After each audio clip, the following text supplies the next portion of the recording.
Okay, what's up, people? Welcome back to another stream. Hope everyone is doing well. As always, guys, if you're enjoying the content, please be sure to drop a like, subscribe to the channel, and of course, make sure you do go and hit the bell so you don't miss out on any streams or uploads in the future. Make sure you do check out the Elevating Traders Discord channel, completely free to join. The link to that is in the description below. You can find updates there, chat with other traders, share ideas there. I share some of my ideas there as well. So if you're interested to join a community, go check it out. Links in the description and also at the top of the chat there as well. But good morning, traders. Hope everyone is well. What's up, Tashi? Good morning. What's up, D-Mark? Welcome to the stream. Hope you are well.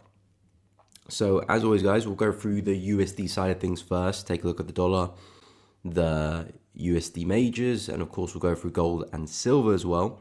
Any request that you want me to take a look at, of course any time frames as well, let me know in the chat, and of course we will discuss and I'll get to it. But first thing is first, we've got a bit of momentum this morning. Market has started off pretty excited and it looks like we're seeing a bit of dollar weakness. Now I do expect to see dollar come back to 98. If you haven't checked out the weekly analysis, make sure you go and do so. But we were discussing last weekend and on the Friday stream as well, I was still looking for a push back to 98. That's still the expectation for the dollar. We had a bit of a rally Thursday, Friday. That's the start of the week, sorry.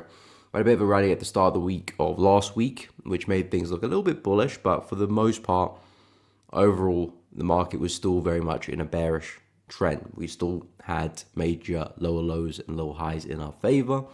We did take out this high, but it was nothing really significant which would alter my directional bias for the DXY. So I remained pretty bearish, and of course we came back to respect some nice structure there as well. And we've seen some downside from that. Price, of course, is now trading into support. I do think price is likely to break this level, and I do expect price to end up back at 98 there. So in terms of finding opportunities here for the dollar, that's where things get a bit tricky, because ideally we already want to be in the setup, not entering at these prices here, especially coming into support. But if you can scale intraday, there might be some break and retest opportunities at the lows. If we can clear support there, of course, there might be an opportunity that does resemble something like this for a pullback and a continuation. Of course, a lot needs to happen before we do get that setup, but that's the direction I would expect price to push towards. And there is a possibility we might see another bigger pullback, similar to that pullback we had here, then the continuation, might see another one of those. So I'd keep an eye on that. But I would have to drop to like the 50-minute chart, 30-minute chart to start to find some good opportunities now for the dollar for shorts, because we're coming into major support. The lows here not too far away as well, so there's not a lot of room to work with.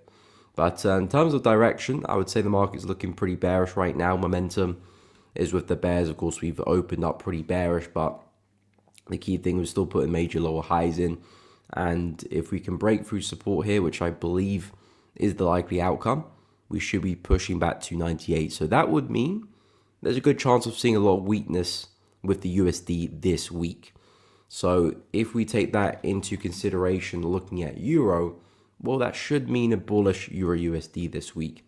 It's pretty much a similar pattern in terms of we had a bigger pullback than expected last week. Price is now ripped to the upside. It looks like it's just about clearing highs there as well. We do have the kind of swing high there at 1.156, which is where I do think Euro is likely to head towards. Of course, at the moment, Euro trading in some resistance. So again, ideally not the best time or location to be buying Euro, but I do expect us to clear this. So an opportunity could be if we see a clean, clear breakout of this level, pullbacks on an intraday time frame, and then looking to ride that momentum back into resistance, could be a worthy play to look at for Euro this week, especially with the momentum we're seeing already. So at the moment, Euro is looking a lot better coming into the week. I did have a bullish bias, but I did say I want this high to be clear to really show to me that, okay, the buyers are in control. Otherwise, we might have stayed a bit flat and even potentially rolled over. But now that we've got that move right at the start of the week, pretty much sets the tone for the remainder of the week, unless something drastically changes. I only would want to be looking to buy euro. So yeah, waiting for kind of a clear-cut break of that level, then that should open up the door to some pullbacks, a retest, and a continuation. That could even look good on the hourly chart. And targets, of course, targets could be up to you, but I probably would be looking at trying to take some profit off of the highs there. So yeah, euro looking very bullish. Looks like another higher low has just been printed, and the plan would be looking for a break and retest just to continue that momentum back to highs. Pound USD, last time I checked, was looking pretty bullish as well. Yeah, very strong close.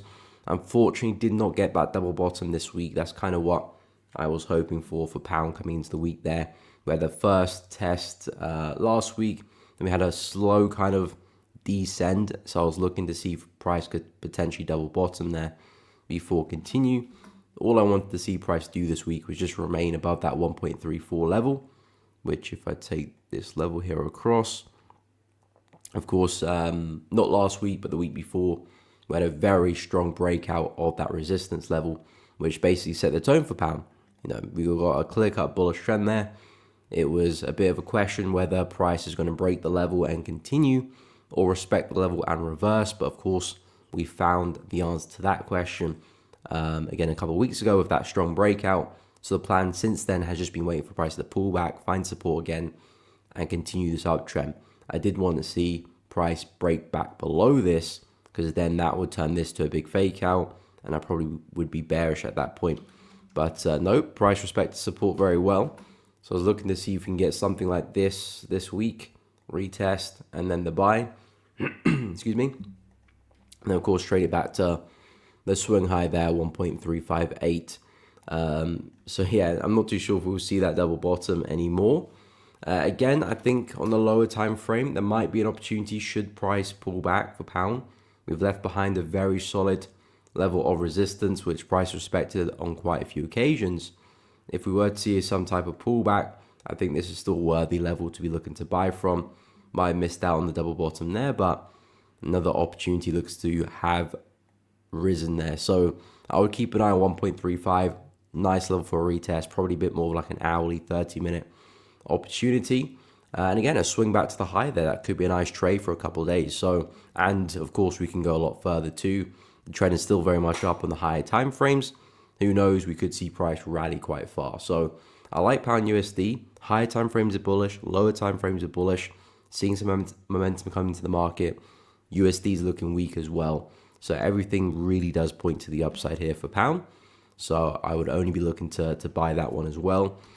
Dollar CAD, this one, of course, looking bearish as well, and I'm not too sure if I'm getting the pullback. I mean, price has already plucked the lows here, so it's not really an optimal place for me looking to short the market anyway. As a whole, I'm very bearish on dollar CAD. I do think there's a good chance price makes a move back into this area of demand. Very nice kind of double bottom consolidation there, and price ripped to the upside with a lot of momentum. And since we've been on our way back down, I've been looking for price to come back and retest that area, and I do expect to see that happen pretty soon. So coming into the week, I was hoping we could pull back. I think we're trading around here maybe. So I was hoping we could pull back. I was basically looking for a double top last week, but we had that CAD strength that just came into the market on Friday, I believe, which caused all the CAD pairs to kind of slide and have a big dump there. So I kind of missed the opportunity for that double top there as well. But dollar CAD very bearish. CAD is looking pretty strong as well. USD is very weak, so of course we're getting a bit of a landslide here. But in terms of direction for dollar CAD, I think there's still a bit more downside. I'm base looking at 1.36, and potentially from there we might start to find support again and maybe see some upside. There might be some buying opportunities, but I think we'll wait for price to get there, wait for us to kind of develop first before we do start talking about buys. For now, hopefully something like this could happen, and then another short potentially retesting this area. That would be nice, but I'm asking a lot there from dollar CAD, but that's the only kind of real high quality setup I can see for dollar CAD. Otherwise, we're probably just going to fall over there. In terms of Aussie dollar, this one's pushing up pretty strong. Looks like that ascending channel is still giving life to Aussie dollar somehow. Yeah, I'm not really looking to trade within this channel. Just very, very noisy, very choppy conditions, not seeing clarity in the market. I am very bullish on Aussie dollar, but I've been looking for us to push down first before buying, and I'm not too sure if we're going to get that down move. I've been looking for price to push into this kind of area here, 0.625 area, some nice support previously, looking for it to act as support again, but at this rate does not look likely that price is going to end up there. So again, if USD weakness is going to come into the market, there's a good chance that Aussie dollar probably does rally back to highs. Would I look to try and trade this? No. I can understand possibly people looking for the breaking test there, but just the conditions do put me off this trade. So personally, I would stay away. If I had to trade Aussie dollar, I'd probably be trying to look to catch a low and a bounce off the trend line here, because that's the best place for a stop loss as well. Trying to trade inside of this is just going to be very, very difficult. So yeah, Aussie dollar would be bullish on this one. At this rate, probably can get a swing back to the high. Not really seeing an opportunity to trade, unfortunately, unless maybe we do push back to the low end of the channel. But even that is something I'm not really interested in. But that's the move I'm expecting Aussie dollar to go through. Ends the USD, something I'm interested a little bit more, just because we've got this solid resistance above us. And if we can see a sharp breakout of this level, then that is definitely a level which I wouldn't mind to try and catch a retest of. It's proven to me to be a very sturdy level of resistance once, twice, and a third time. Maybe a fourth, we'll have to wait and see. But at least 3 so far. So if price was to go and clear that, I know there's a good chance we could bounce from that level, use that as support, and potentially continue. The market has been pretty consistent with higher lows now. So I wonder if we're getting ready for that breakout, and possibly something like that could look good for a retest. I was looking for price to have one more drive lower, back into the low here, and then catch the buy. But yeah, with the USD weakness, I think it's difficult to see price come back there again. Something like this looks a little bit more likely. But again, in terms of ends the USD, still very bullish as a whole. I do think price is falling a bit of a bottom now, and we're kind of just trending to the upside. So maybe even takes us back to the highs up there. There is room for us to trade into. But first things first, just waiting for a setup to kind of materialize, and that's the best I can see so far. So being patient with the USD, but definitely bullish on this pair. In terms of gold, it looks like really that weakness in USD has kind of set the tone a little bit for the USD pairs, because gold seeing a big strong move to the upside, again inversely correlated to the dollar. So as we're seeing weakness with USD, that will of course help gold to push higher. Of course, the relationship between DXY and gold has kind of been a little bit hit and miss. And sometimes it comes into fashion, sometimes it's the exact opposite. But there is a clear relationship at the moment, with USD being weak and gold being strong. We are still coming to major resistance, so I would watch out for that, but we have broke out the channel. So that is a key confluence, which does make me pretty bullish on gold, because I've been saying with gold, this channel here is going to play a big role in terms of my bias. If price respects the up end of the channel, I'm bearish. If price, of course, breaks through, I'm bullish. And we came into the channel last week. Price respected it relatively well. We did see a bit of downside, but we never really sold off. Price was always a little bit corrective. We tried to push down, but we saw strong momentum come back into the market on Thursday. So that kind of made me a little bit neutral. And now that we've seen price kind of strongly break to the upside, that is really showing me that the buyers are back in control. So what I really want to see with gold now is a strong break of that resistance. That would really tell me that, okay, the buyers are in control. And the likelihood is that we do probably push back into the highs here at 3,500 and probably beyond at that point as well. So gold, I would be pretty bullish, and especially if you can clear resistance, that does give us an opportunity on a break and retest there on like an hourly chart to try and take advantage of that as well. So I would keep an eye on that. But yeah, in terms of direction, gold definitely leaning towards the bullish side of things with that close this morning. If we can go and break 33.63, that just cements the bias in there, me being bullish. then yeah, break and retest hopefully to trade it back into the highs. But I like the price action of gold. Pretty straightforward in terms of direction. Of course, if we zoom out, the overall trend is still very much to the upside. So there's nothing complicated about the direction of the overall trend. And now it just looks like we're just seeing a continuation of that. So onwards and upwards for gold at this point. In terms of silver, I think silver is going to join the party as well. I'm very bullish on silver longer term, but in terms of the setup, that's where I kind of struggle right now with silver because it just doesn't look as clear as gold. I can understand that we're coming to some resistance and possibly a strong break of that, and a retest might provide a nice opportunity. I think that's the best I've got right now for silver. The only reason why I'm a little bit more apprehensive of that opportunity is just because of where we're trading. And this is a massive area of supply, which gave us a very big drop. So really, I don't really want to be trying to take buys here. It's just not the best zone for it. But I do expect us to break higher. And if price can show evidence of a strong retest, I still think that's a decent setup. It's just not in the best place possible for a buy. But yeah, I do think silver will eventually push back to 35 there and go see some new highs pretty shortly afterwards. But yeah, still very bullish. Just don't like the setup of silver that much. I think gold looks a little bit better.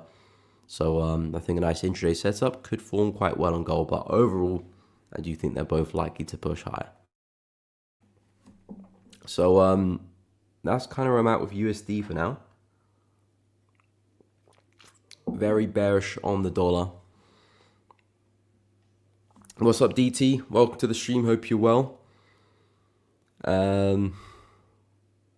Result week is finally here. I can't wait for Tuesday. I know it's going to be an interesting week ahead. Got NFP on Friday as well, I'm pretty sure. Yeah, I think we do. Let me go through the calendar. Did I know this is a random, but I'm curious, where do you go to celebrate gaining your edge over the market after studying for so long? I don't know. Where do you go to celebrate? I don't think there's a place you go to celebrate. You just you look to improve it, to be honest. I think that's how you celebrate. You study some more. But yeah, I mean, of course, it takes a lot of time and effort, so you definitely want to pat yourself on the back. But again, it's not a situation where you just find an edge and you just got an edge forever. You have to keep maintaining that and improving that and staying sharp. Because if you do get complacent, you will lose that edge as well. So it's not a situation where you just reach a final destination. You've always got to be staying on top of your game, staying sharp, making sure you're reviewing your trades. Because that's how you maintain the edge. If you do get too relaxed, too complacent, you know the market will find you out again. Anyway, USD PMI today, CAD PMI as well, 230 for the CAD and 245 for USD. That's at UK time as well, so in the afternoon. In terms of tomorrow, we have we got RBA minutes, 2:30 a.m. I'll be asleep during that time, but we'll see what happens when we wake up.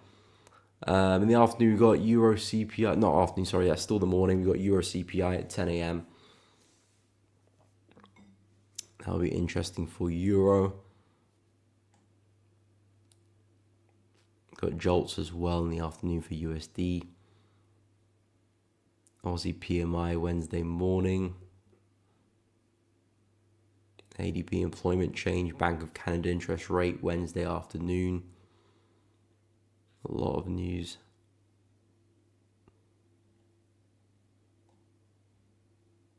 Thursday, ECB interest rate decision.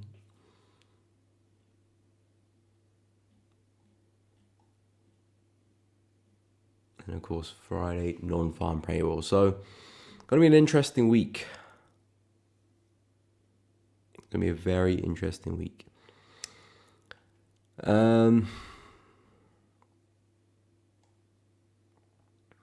Okay, where was I? Trev, what time is it where you're at? It's 4:22 a.m. Wow, 4:22. Damn, you're up early, or having gone to sleep. It's 10:25 here in the morning. Good morning, Darkshun. Hope you're well. Interesting start of the week for the month. And month, yes, true, it's a new month as well for NAS and US 30 sharp move recovery. And now slowly starting to drop. I haven't actually looked at the indices yet. Kind of looked like a liquidation before starting the real move. I'll go have a look at those. Alan, what's up? Welcome to the stream. Yeah, I didn't really go anywhere, DT.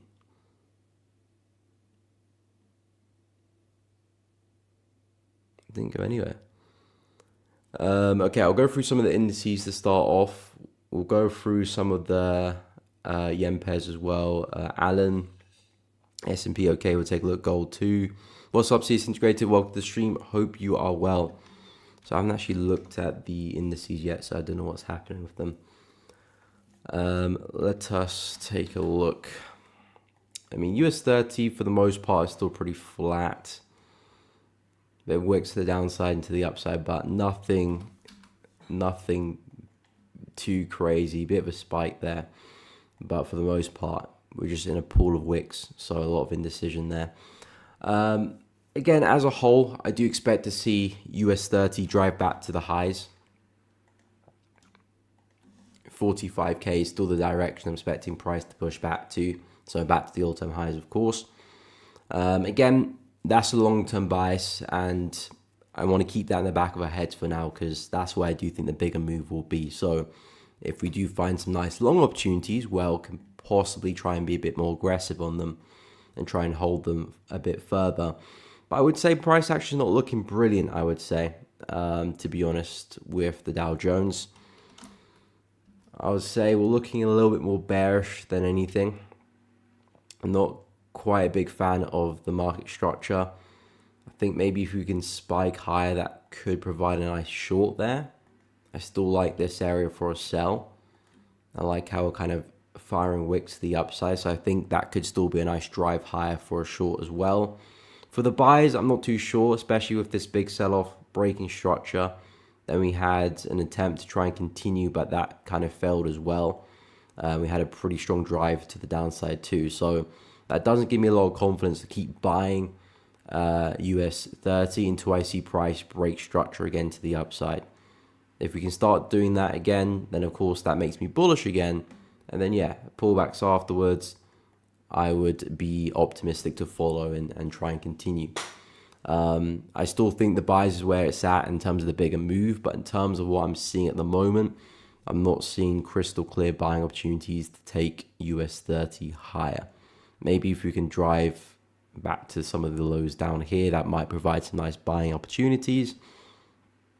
At the moment, the way I see it, we've had a big sell-off after failing to create new highs. So I do think price has probably got a good chance of taking out this wick low.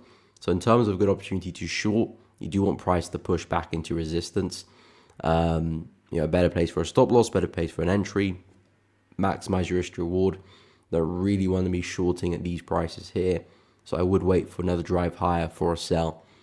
And yeah, I would expect price to take out that wick this week.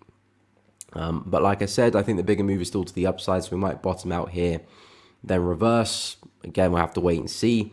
But a setup maybe for the next couple of days or so, if we were to get a rally, I think that could provide a nice short. But for the most part, not the biggest fan of the price action. It's quite flat right now. Arguably we're turning to a bit of a range here, so not optimal conditions for me. But if we can start breaking the highs again, great. Then some pullbacks after will make a lot more sense to me. Because now at least we've got a clear-cut trend, we've got clear-cut direction, so I can make a better bias and a better, probably find a better setup to follow there. But at the moment, the market is a bit more flat, so slightly more difficult conditions, but I would still fancy a push lower. In terms of the NAS 100, okay, this one looks a little bit better. I like this one a bit more because we did create new highs. Ooh, might take that back actually. We did create new highs, but we left a very aggressive wick to the upside. I forgot about that. Yeah, that is a bit of a red flag there. Again, I still do expect NAS to reach these highs in terms of the longer term trade, but we're definitely finding resistance at the high there, which isn't necessarily a bullish sign of things. I mean, as we still approach these areas, this is still definitely bullish territory. So I think buy still makes sense. But similar to US 30, I feel like we might even have another drive higher. And that probably still does provide a nice short, especially if you do come back into resistance here. Strong resistance, there's your kind of fake out. Resistance again. I think that could be a nice short again. Especially if you can take out some of the weaker highs there too. So yeah, with NAS, I wouldn't mind a nice drive to the upside and a strong rejection at the highs. I feel that would be a great place to short from, stops above the high, and then another short to the downside. But at the same time, from a bullish perspective, I don't want to see price take out this low. I kind of want price to stay within this because that keeps me bullish there. Yeah. I like the sells there. Perhaps maybe a big double bottom. Depends how we react. Could also provide a nice short, a nice long, sorry. But yeah, I like the sells a bit more, to be honest, especially from an intraday perspective. Long term, as I said, still looking for that drive back to the highs. But there's clear resistance there, so I do think we can probably at least see one more drive lower. 21,500 I'll keep an eye on. So yeah, that's kind of where I'm at with the swing bias there for NAS and US 30. Okay, S&P 500 gold we'll take a look at as well. I'm up early because I still have 95 while trading for. Okay, sad times right now. I mean, I like the commitment, man, and of course you're gonna have to make sacrifice. So I very much respect it, Trev. Very much respect it.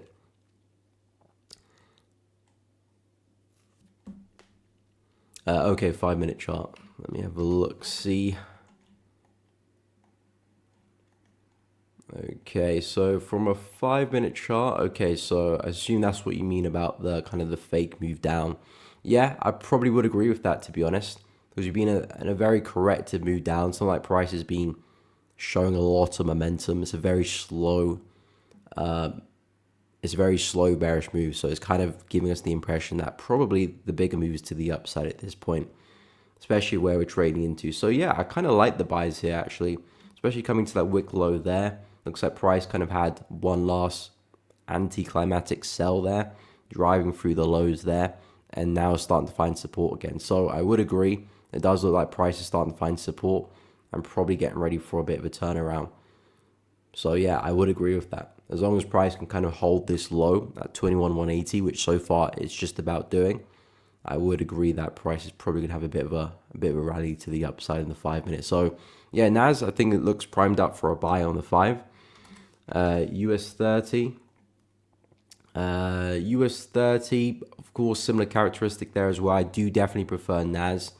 Of course, US 30 coming back into support there as well, so it still does make sense for a buy. Ideally, I probably want US 30 to drive lower again, just so I can enter at those lows. But yeah, I probably would agree as well. Very corrective push and then a very kind of aggressive push down. Very common pattern in the market and a really nice pattern to trade as well. And does look like US 30 is kind of getting ready for a turnaround too. But I think NAS looks a lot better. I like kind of the structure of the market as well and how we're trading. So I would prefer NAS, but again, very similar markets. They probably end up doing the same thing. But I do like the market structure here for NAS for the buy. So yeah, I do agree with that one. Hannah, if COT data is handled on Tuesday and made public on Friday, what happens on Wednesday and Thursday? Market making or what?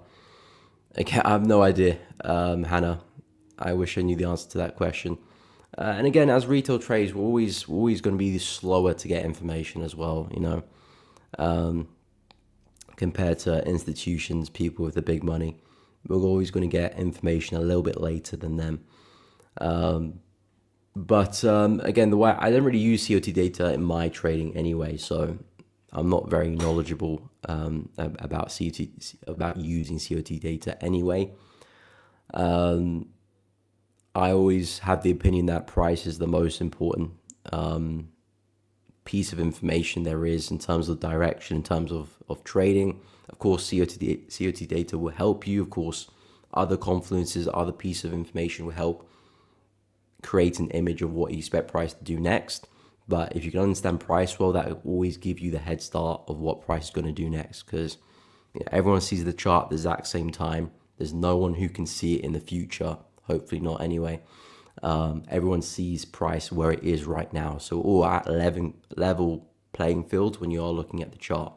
Of course, when it comes to data regarding institutions, what they're doing, buying and selling, they always have to do that first before they do share the reports on that. So there's always going to be some type of a lag and some type of delay with that piece of information.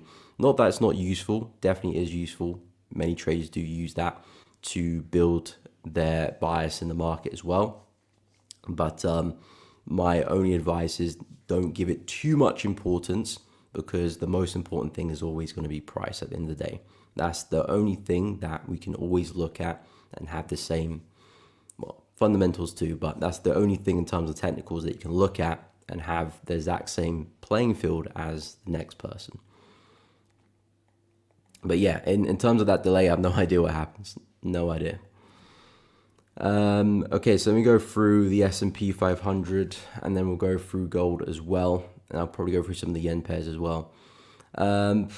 S&P, again, we had that really strong rejection too, which does mimic what we saw on the NASDAQ in terms of the wick to the upside and the rejection. I do think prices, of course, naturally going to push back to the all-time highs. We're back above the 200 moving average there. We had a nice retest on Friday 23rd, and it hasn't really looked back since then. We've been a bit slower, but I do still expect us to drive high. I think this is just a bit more of a complex pullback, if you will. Again, I still kind of like the shorts for the S&P. If we were to have another push higher, respect that well. I still think that's a nice place for a short. I'll probably keep an eye on this area, nice area of demand where we did kind of push really aggressively to the upside. If we can drive low into that area, that could potentially present some buys. It depends how we get there and how we react, of course. But that would be an area which I would keep an eye on for some buys, because my thinking is that, okay, we're still seeing higher highs and higher lows. We just saw a new high there. This is, of course, our previous swing low. I don't want to see price break through this. Maybe we come back to respect it. Maybe we even wick through it. But I don't want to see price start closing below and trading below that. That could mean a bit more downside, something like this, before we do push up. And based on how the S&P and the indices normally work, normally after a big kind of sell like that, they normally just push to the upside quite aggressively. We don't normally see big pullbacks. So I wouldn't expect price to break through that low. So as we do come back into this area, I think there's a good chance it does hold. But yeah, S&P 500, especially on a lower time frame horizon, I think that's still a nice place for a short. 59.32, take out some of the weaker highs there, coming back to some strong resistance. I feel like we can still get a nice short there. So S&P 500, I'll probably keep an eye on that. In terms of gold, you long gold as well, 32.94. So that would be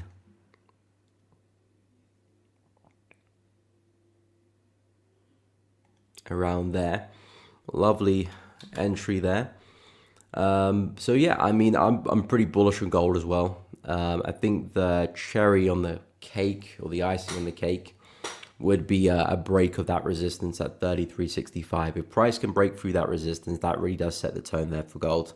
I mean, it's already kind of cleared the channel there, so it's kind of already told us that the market is likely leaning towards the bullish side of things. Of course, fake outs do exist. This could be one of them. But if you do clear the resistance here as well, then I think the likelihood of prices continuing to the upside is pretty high. And we will have a good chance of seeing price push back to 3,500. So in terms of gold, I'm very bullish on this one as well. I do want to see price clear resistance before looking for entries. A breaking retest is basically how I'm trying to get involved. But I do still see gold pushing up. So I like the idea there. I like the entry. What's the plan with the trade? Alan, are you looking to just trail stops, or do you have a specific target for gold? How are you looking to manage that one?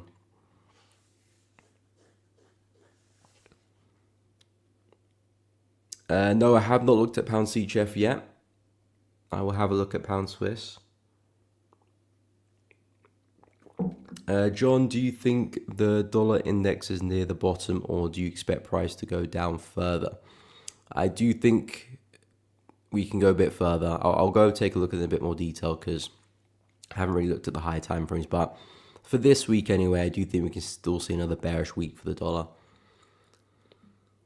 Okay, so in terms of pound CHF, you have a bearish bias there, DT. Pound CHF, I'm kind of on this one. I'm not the biggest fan of the price action.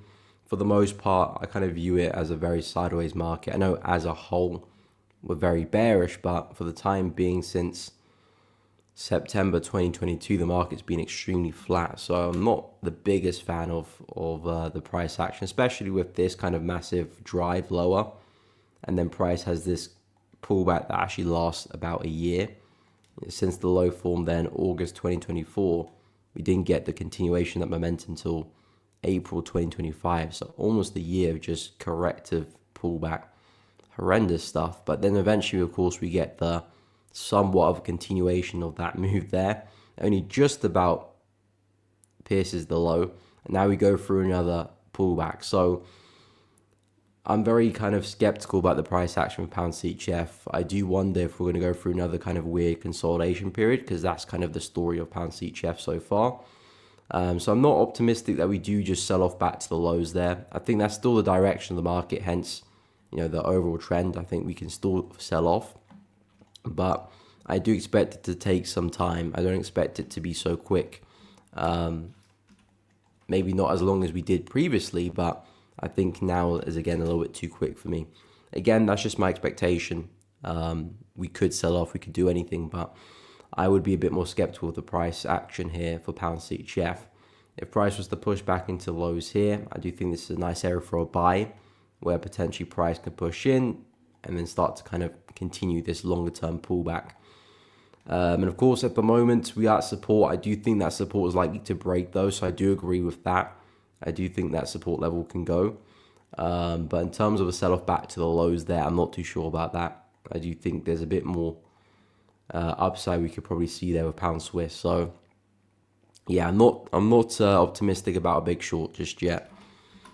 I think the market is just a little bit too flat for that. I feel like we will see some downside, but I think the bigger move is still likely to take us back into resistance again, based on how the market is moving. It's not like a free-flowing bearish trend. It's a very, very flat market. Okay, so in terms of targeting 3,500, yeah, that makes sense, Alan. Just back to the highs there, keeping it relatively simple. I think I probably would advise just maybe holding a small position to run, just in case we do kind of break the highs and explode, because gold could easily do that. And because you're positioned quite well in the market, it does allow you the possibility to try and hold that position and try and really milk gold for all it's worth, really. So I think targets back at 3,500 make a lot of sense, but maybe leaving a small position to trail might be a good decision to make. But of course, I'll leave that up to you. But yeah, in terms of the dollar, I'm pretty bearish on this one. I do think we can continue to fall at least back to the lows here at 98. In terms of, do I think we're approaching a bottom soon? Yeah, I do think we are. Not necessarily for a massive reversal, but I do think the market is still quite stretched to the downside. But at this moment in time, I do think we're likely to keep falling. After we break the low there, we might go and form a low and then have a bigger pullback and then continue. that's kind of what I'm expecting to happen longer term. But yeah, we've already had a big move, so I don't expect the market to see another big move like that. Of course, it could happen, but typically how the market does move, it will have a big move, then it will have some type of retracement, even if it is slight. So yes, I do think USD can still fall. I do think there are lower prices to hit. I think longer term, we could even push back to 90, 89 areas. So I do think the real bottom is long way away. But in terms of the price action for this week, I do think we can keep falling, and then maybe once we hit 98 there, maybe we start to lose some of the momentum and we start to see price start to build some bullish structure again. So possibly we could start to see some upside, but I'm very short bias on the dollar. Unless I see some big signs of reversal, I think long term I'm just going to keep looking to short this one. But yeah, in terms of this week anyway, I do think we can push to 98. So yes, we're approaching support here. We might bounce there a little bit, but I think the likelihood is that we do break through this support level and do go and attack the lows. So yeah, I don't see the bottom right now for the dollar. Rafael, BTC longs. Okay, Bitcoin has been looking a little bit bearish, hasn't it? We did break through support there. I was looking for price to double bottom here and then continue back to highs, but nope, Bitcoin did not play ball. We didn't quite make it back to highs there. We did have a nice bounce, and we had another bounce there as well, but not enough to take us back to highs. So with Bitcoin, I'm actually just seeing how we develop, because we are failing at the highs there, which isn't the best sign. Typically with Bitcoin, you want price to just rally through the highs, show a lot of momentum like we did over here. That's kind of the healthy characteristic of Bitcoin. When things are explosive, we're seeing big candles driving through the high. Here you can see we did see big candles pushing towards the high, but we lost a lot of momentum. And of course, with last week's candle, we actually are respecting resistance there. So I think there is a good case that Bitcoin actually does have a bit of a sell-off.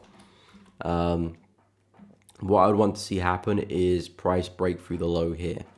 If price does that, then yeah, I think we are in a bit of a bearish climate and price will continue to sell off.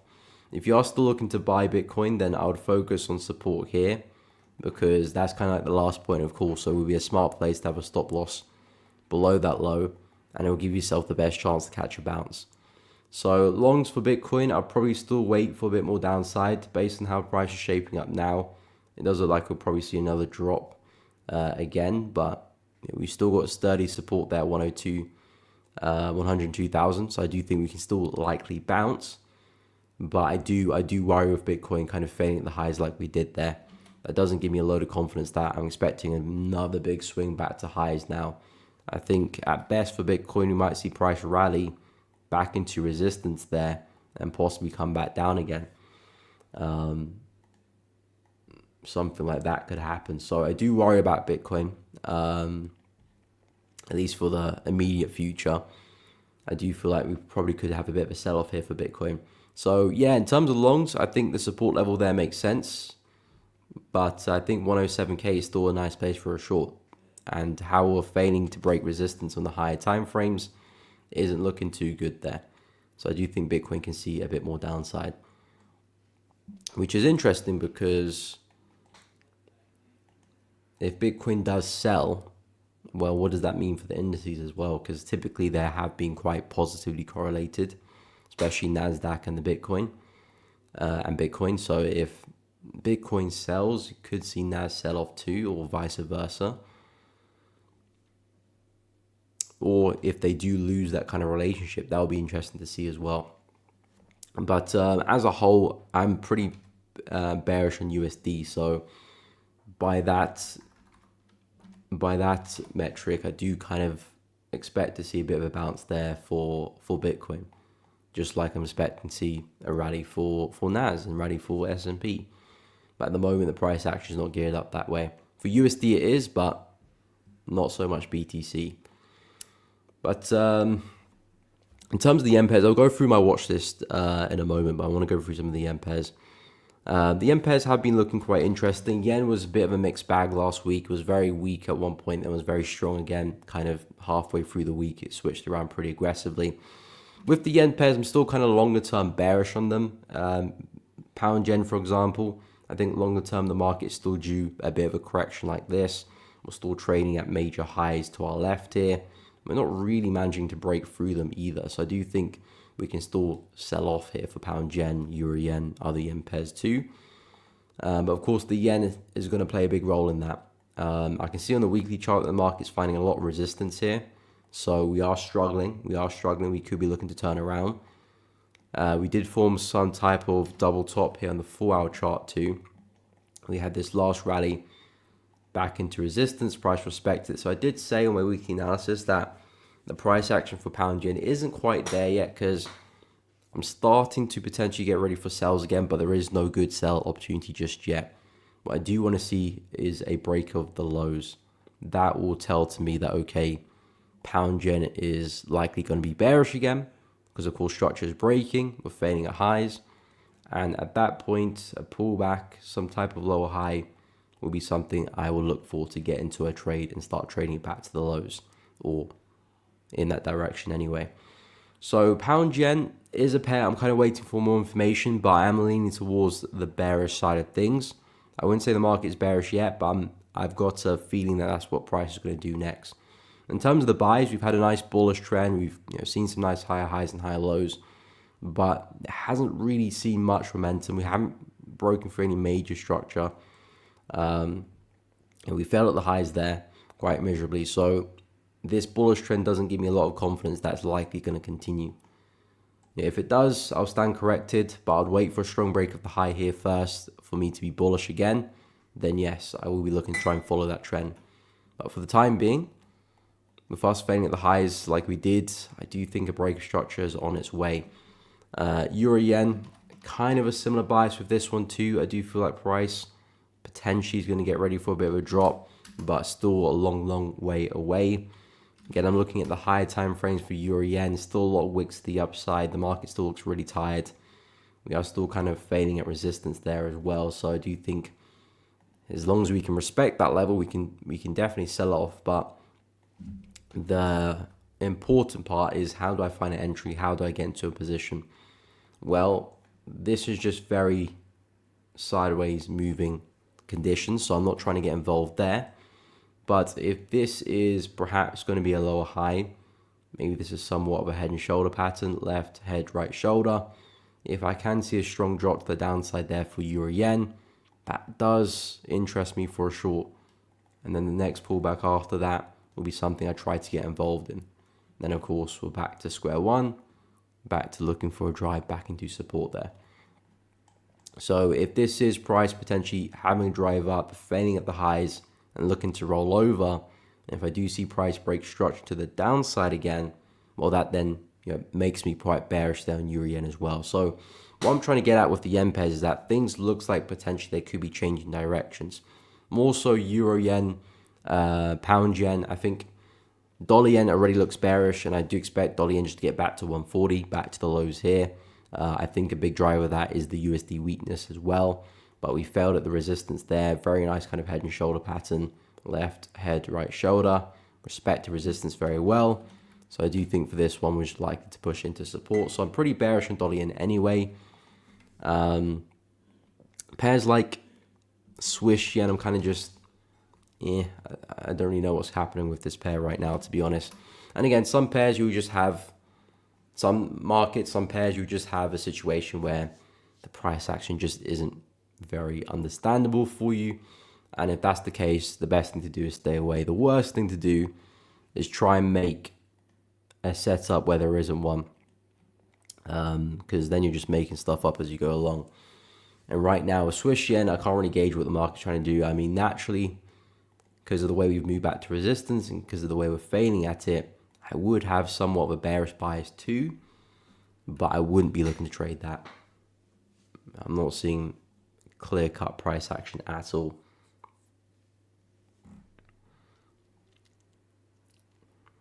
What's up, open-minded coding? Welcome. Last time I was on, we were talking about doing a prop firm challenge. How did it go? Yeah, I had to stop that because I opened up my own prop firm in the meantime, elevating traders, and there was a bit of an issue between me trading on another prop firm, with me being affiliated with another firm. But yeah, since then I've actually launched my own firm, Elevating Traders. Check it out, www.elevatingtraders.com. Links in the description as well. But yeah, I've opened up my own firm. Wanted to put my own spin of things in the prop firm market. I do have very high hopes in the future, and I do think there's a lot of room to grow as well. But yeah, unfortunately, based on the contract, I couldn't continue it. Any signal trade in crypto futures? I don't trade crypto futures, Kevin. But if there's any crypto markets you want me to take a look at, or you just want my opinion on something, let me know. But if I don't have any signals for you. Alan, dollar yen still shorting. Were you in a dollar yen position, Alan?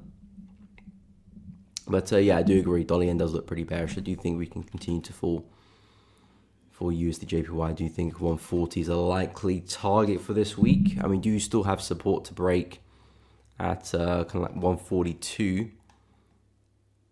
Yeah, but I do think we do get to 140 this week.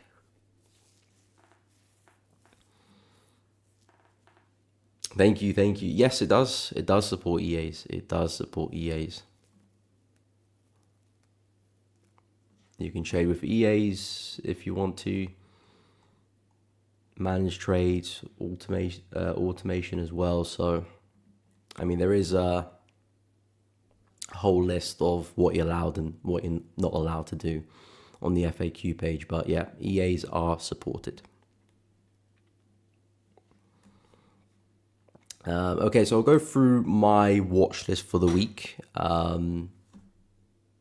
I was very focused on trading New Zealand CHF last week, which did just land in a break even there, so didn't see too much momentum for me. Hopped into a position there, stops below the low. Did see initially a nice push to the upside, but just price never really got going. It probably does stem back to the condition of the market. We've been very, very flat, so I was kind of hoping to catch that shift in momentum, but it never really happened. It looked at one point that it might happen with this lovely bullish candle, but momentum just kind of died off from then, and we're back looking flat. So I'm probably going to step away from New Zealand CHF from now. I do still have the same bias. I do still think we can drive higher. I still think we can push back into resistance here. Reason being because we're coming from all-time lows. New Zealand CHF, Oz CHF, both had that massive crash during March, April.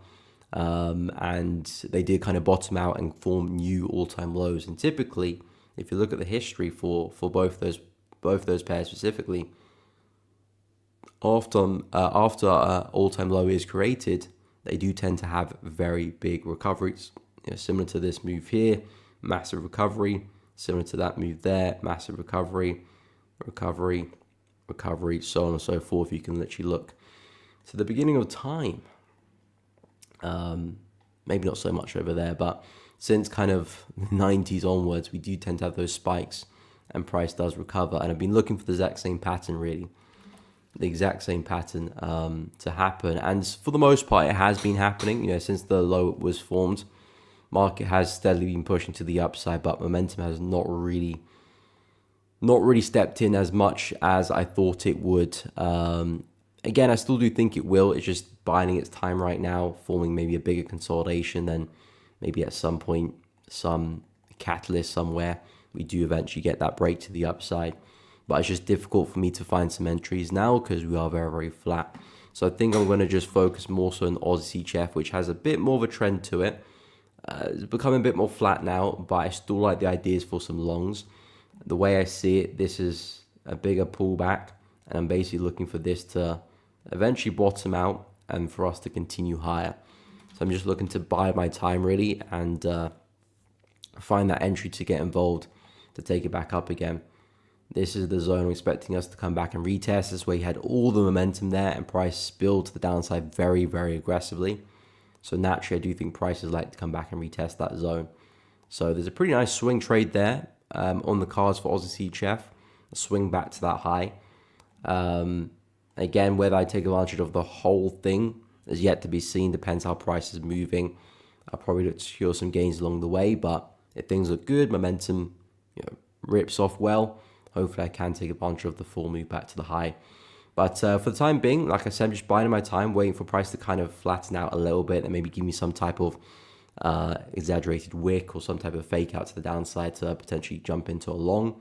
Because when things are very corrective like this, it's very easy to get wicked out, especially with like a minor pair like Aussie CHF can be very corrective, can wick around a lot. So you have to be very careful about entering positions and making sure you're biding your time quite well. So I'm kind of waiting for that entry to form. Hopefully next couple of days we should see something.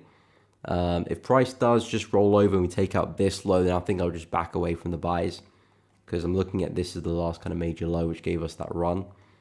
If we go and take out that low, then maybe price is going to have one more sell off to the lows there, which isn't something I'm really interested in. So yeah, with Aussie CHF, definitely a pair I'm looking to buy, but nothing quite there yet. New Zealand CAD, I really like the look of this one. Still waiting for a buy, but it's still very, very flat.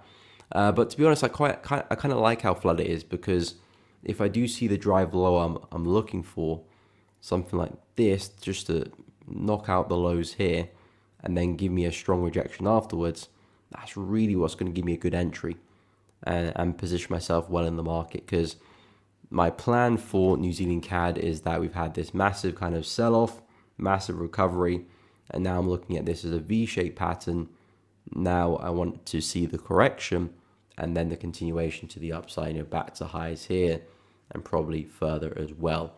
So if I'm trying to capitalize on that correction to catch the continuation of this bullish move, then I want to be trying to buying as low as possible, especially when the market is ranging, because that will make sure that my entry and my stop loss are in a good place where it's going to be harder for me to get wicked out.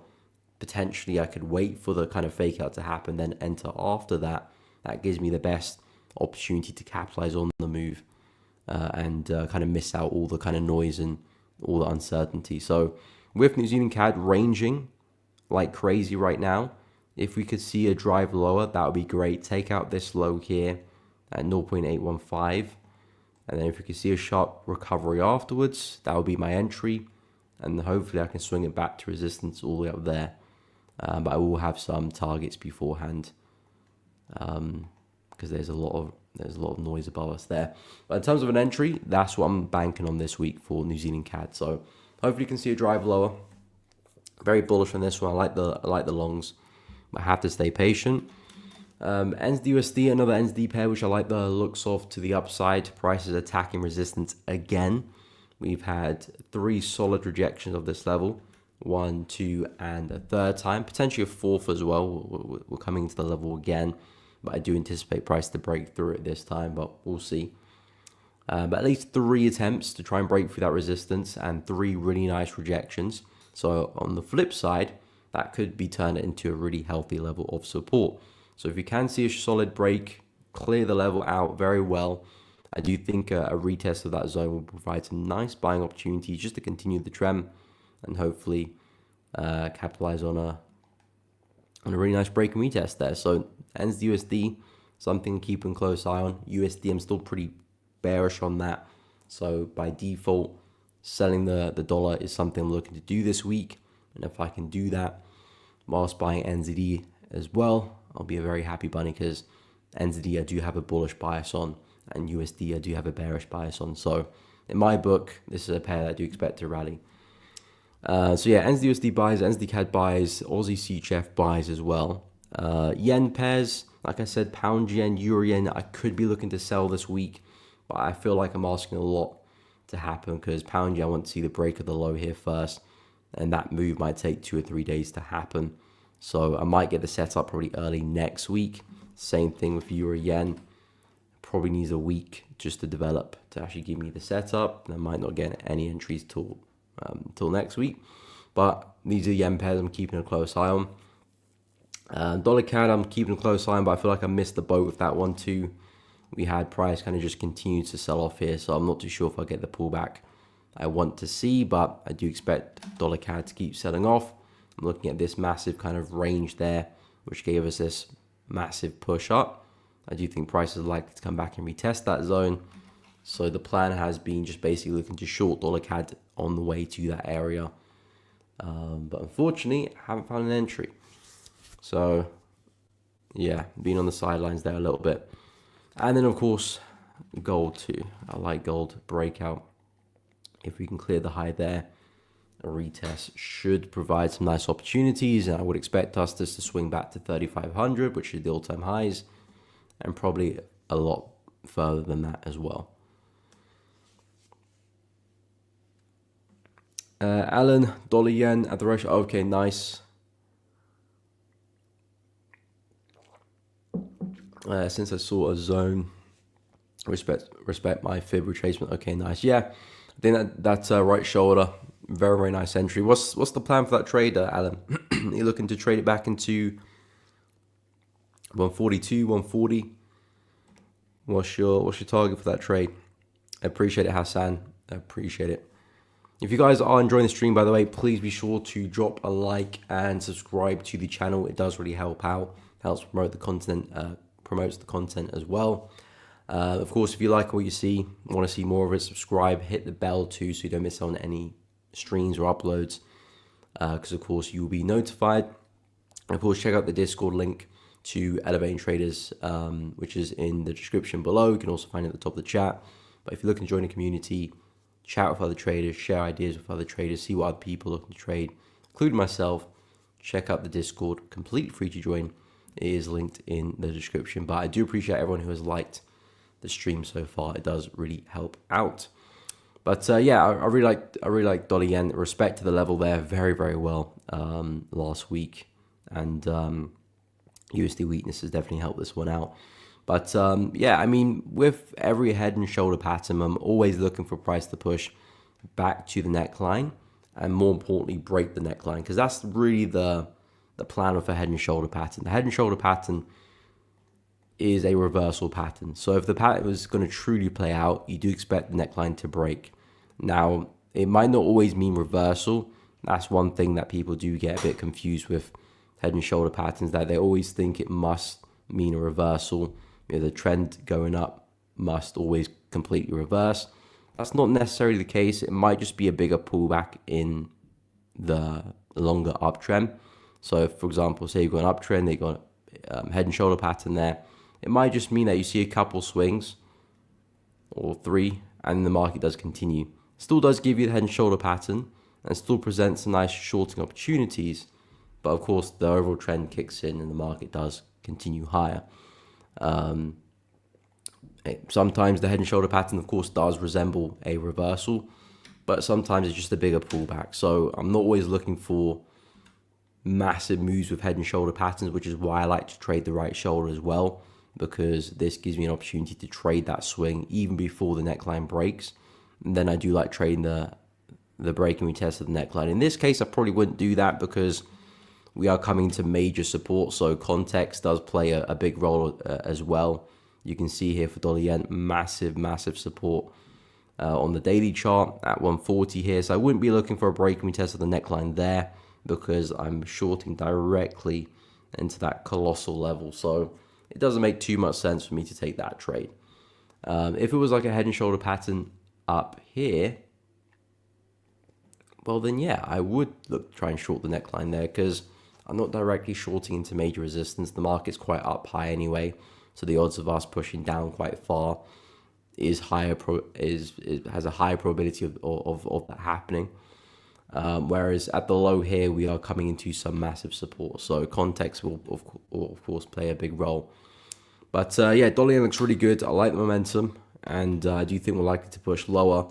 Aussie yen and New Zealand yen, I'm still remotely bullish on those two. I have said that potentially looks like yen could be changing directions, but I'm not quite convinced with Aussie yen, not quite convinced with New Zealand yet about these guys selling off completely. We've had some very, very nice recoveries. We had a massive sell-off. Again, April, March, price recovered basically all of that. So I do think we can still drive higher. And this would be some type of inverse head and shoulder pattern, left head, right shoulder. And I'm looking to see if I can get involved in that area for Aussie yen. But I'm just not the biggest fan of the entry just yet. Maybe if you can stab a little bit lower, that will give me something to go off from. But I would say the market looks quite flat at the moment and not really giving me clear-cut opportunities to enter. So I'm staying on the sidelines for now, but we are trading at support here. So my bias is set for Aussie yen. As long as 92 can hold, I remain bullish and looking for a swing back to the high here. So that's my expectation. But yeah, I'm just looking for a good entry now. And then New Zealand yen, we had a nice drive higher. Kind of missed out on the buy for that one. I was trading New Zealand CHF at the time, so I didn't want to double up on NZD because I was already buying NZD against the Swiss. I didn't want to buy NZD against the yen as well. You know, basically doubling down on NZD being strong. So I did give that trade a bit of a miss there. Probably in hindsight, probably should have chosen New Zealand yen, maybe because it had a bit more of a trend to it, but New Zealand CHF was good at the time as well, so I'm not going to judge myself too harshly on that. But nice move to the upside again last week. Still looking for a swing back to the higher, but again, in terms of getting into a position, not seeing clarity there, not really an optimal place, especially for a stop loss as well. So I will stay on the sidelines for now. But I do think we can see a drive high again this week. So that's kind of where the mixed bag is, because Aussie and New Zealand yen, I'm pretty bullish on. But euro and pound yen, not necessarily bearish yet, but I do think the markets are getting ready to be bearish. So might see a big contrast between the strength of euro and pound and Aussie and NZD. Which reminds me to go through some of the crosses, because I do think there's some big moves happening. But yeah, I'm kind of interested because I do think the crosses can sell off, and if they do, that probably will fit the bias quite well. Goffer, welcome to the stream, hope you're well. Pound CAD, I haven't looked at Pound CAD yet. That had a big sell-off last week, didn't it? Of course, CAD saw a lot of strength right at the end of the week. So we did see a bit of a meltdown there for Pound CAD. Very aggressive move. But again, typically when price action does do this, you're always expecting price to have a bit of a drop. Again, it won't happen every time. But more often than not, when price is really corrected like this, eventually you do see a push down. The tricky part is timing it well, because we could just correct for a little bit while longer before that move happens. It's difficult to tell when we actually are going to get that sell. But price did have a really strong move down. From a higher time frame perspective, I do think Pound CAD is coming up to a top where we could have a major reversal, because this is a trend that has been pushing to the upside since the low here, which dates back to September 2022. And since then, we've just been in a pretty steady uptrend. We've taken out some major resistance. I do think we can at least see some type of pullback. Maybe not necessarily a reversal, but at least some type of pullback. And then looking at the weekly chart, I can see the price is having a very hard time trying to break through resistance here. We've got 1, 2, 3, 4, 5, 6, 7, 8, 9 wicks into this zone. So it's a clear sign to us that from a weekly perspective, we are really struggling at resistance here. And there's actually a good chance that we actually do have a bit of a sell-off. So I'm actually looking at a big push to the downside here for Pound CAD. Back into support there, which does take us back into 1.82. So in terms of an opportunity for Pound CAD, what I said on my weekly analysis would be a retest of this range here. Maybe if we can see price kind of drive higher into that zone, respect it well, that could provide a nice short opportunity to take it back down again. I would be careful as we approach some of the lows here, because this is where price is putting in higher lows, and we could still put another one in. But judging momentum, judging how I'm seeing the higher time frames react, I do feel like the market is putting a bit of a top here, and especially with that momentum. If we can pull back, respect it well, I think that's a great zone to be looking to short from. And the risk to reward looks pretty good too. If you are going to see a big swing, that's where I do think it can stem from. So from a higher time frame perspective, I think price is running out of steam. We're seeing a lot of rejection. Really like the candle close last week. Nice kind of shooting star pattern, wick to the upside, strong bearish close. I do think we can see another drive lower. But in terms of entering, which of course is always the difficult part, where you're going to enter, where you're going to put your stop loss, I would try and base the trade around this zone here, because that's where the momentum started from. So there's a good chance that if we were to revisit, we do see momentum come from that zone, and we do see a continuation. So that's kind of where I would wait to try and position myself. But it's interesting, pound CAD, we've seen a nice move down. Euro CAD, things were looking a little bit bearish as well. Not as bearish as pound CAD. You can see a bit of a move down there, but in the grand scheme of things, price is still very much within that range there. So nothing really to report on last week for EuroCAD. But of course, EuroCAD and pound CAD are both very similar pairs. And for the most part, they do tend to do the same thing. So EuroCAD is another one which I do expect to have a bit of a drop. Coming back into a major high, 1, 2, 3, I do think we can push down. Maybe not necessarily all like that, but I do think at least back to some structure here, even if price is going to push higher longer term. So I do have somewhat of a bearish bias for EuroCAD. But again, in terms of the quality of the setup, I'm not really seeing that. And that's really where it does come back to. Because for most pairs I do look at, I can probably develop some type of bias. But just because I can doesn't mean I should look to trade it. Because at the end of the day, the setup is what I'm trading. Bias is just 50-50, either bullish or bearish. And the funny thing is, it doesn't really matter what bias you have, because both buyers and sellers can make a positive return on the same market.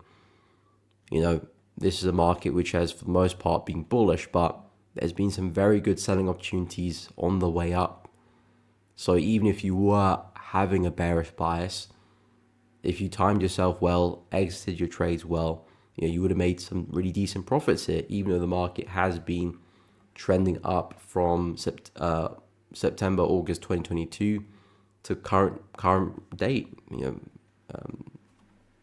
in June now. Forgot what month we're in. June 2025. The market has been up, but of course there's been a bit of consolidation here. There's been a bit of choppy behaviors. So if you time yourself well, even though the market is bullish, you can make some decent returns there. So having a bias being bearish or bullish isn't necessarily important. It's just how you deploy yourself in the market. So me being bearish here for EuroCAD, because I think the market's stretched and I think the bigger move is down, is perfectly fine. But now I just have to time myself well for the setup, which is where your money's made or your money's lost, not the bias. If you call the market going up, well, there's only 50-50s. The market's either going to go up or go down. There's nothing too necessarily impressive about that. There's only two things the market can do, go up or down. But when you take trades with refined risk, you're basing a decision with an entry and a stop loss like that. So your margin for error is very, very small here. So that's where the skill is. That's where the profit is made. That's where the loss is made as well. You're trying to capitalize on with a small risk with larger rewards. That's the difficulty in trading. The bias, you could have a wrong bias and still make decent returns there. Of course, you want to have a bias which is more correct than wrong, because that will help as well. But the setup and the actual trade is the important part. So when you do have a bias in the market, don't get too optimistic in terms of, okay, I have to try and trade this, because the bias is just a very small part of things. The setup is huge. Hassan, tips for passing from the challenge. Good question. I say tips. Well, I'll say the biggest tip is don't do a challenge until you're ready. I think that's the biggest tip of them all, to be honest, because I feel like a lot of people just lose challenges unnecessarily. They're just not quite ready yet. You know, you have the opportunity to trade with large capital. That kind of excites you. You buy the challenge too early. You know, it's an understandable decision, but you put yourself on the back foot because you're not ready. You'll make mistakes. You'll probably be angry at yourself for it. You're just wasting money at that point. You're better off putting that money used in to buy a challenge into a trading account, a live trading account, and trade it there. Of course, depends how much it is, but if it's reasonable, you can trade with it there and practice your skill. You know, make sure that you're in a place where you can actually be confident that you can pass the challenge. Of course, anything can happen. You can go for a really bad losing streak. You know, you're not to know that before you do purchase the challenge, so you can still fail based on things outside of your control. But at least be confident that your skill set can take you to the results you're after. So I think that's the biggest tip. I think other tips is have a system in place for drawdown, because a lot of people, when they go into drawdown, it's very, very difficult to get back out of it, versus when you go into profit. I think on average people will have a better time and pass a lot easier if their first few trades take them into profit versus their first few trades take them into loss. Normally, if the first few trades take them into loss, very rarely do they come back out of that. But again, you can't dictate how you start your challenge. So the biggest thing is, if you do go into drawdown, what's the plan there? And I think the biggest plan is to reduce risk, half it. So you can take 10, 20 losers in a row if you wanted, and you still have room and you still not fail the challenge. Of course, that means your risk is very, very small, but it means you're not going to lose the challenge quickly. And then when you get into profit, you can always up risk again because you got a bit of leverage, you got a bit of room to maneuver with. So I think the second tip is make sure you lower your risk in drawdown. And then if you want to, you can increase risk when you're in profit. You don't have to, because of course it can take you back into drawdown again, but that's a good way of kind of being defensive.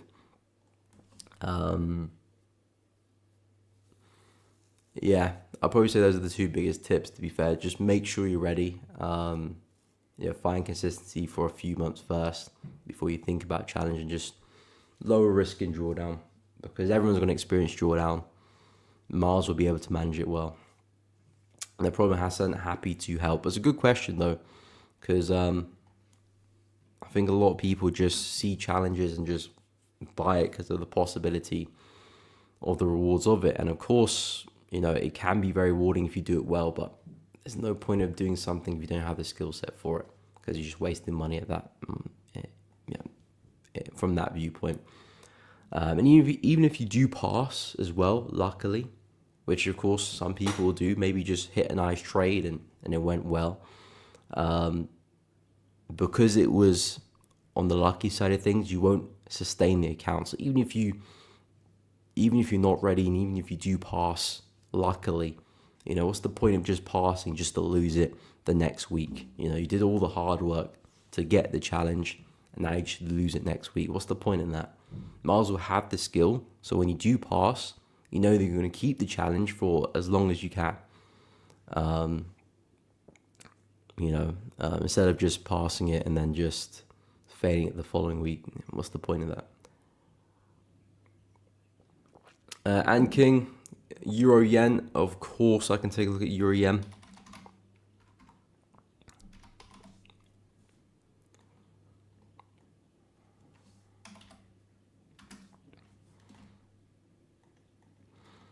Okay, so Euro Yen, it's a very messy pair, but I do have an outlook for it. This might take a while to actually develop, to be honest, but I'm prepared to wait a while, because the alternative means just taking trades which are not quite there yet. But basically for Euro Yen, I do have a bearish bias in this one. I do think price is starting to top out. I'm still looking at resistance to our left here, back from November 2023. I've basically just drawn a line across there, and I can see we're having a lot of trouble trying to break through that. This is the weekly chart, by the way. But I can see that it looks like the market is potentially forming a bit of a top here.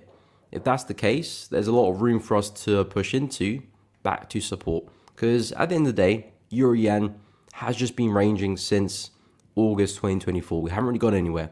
Price looks like it's trying to break to the upside, failed. Looked like it's trying to break to the downside, failed. We're just being flat. So now that we're stuck at resistance, price is either going to do one or two things. It's either going to break out or it's not.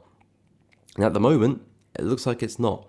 We've got a lot of wicks there, a lot of rejection, no signs of potentially a breakout. So I would have to expect that we're probably going to respect this. Have to respect. I got my words confused there. I have to expect that price is going to respect or reject this level and push down. So I do think Euro Yen is a ticking time bomb a little bit, and we're probably going to see a big drop at some point.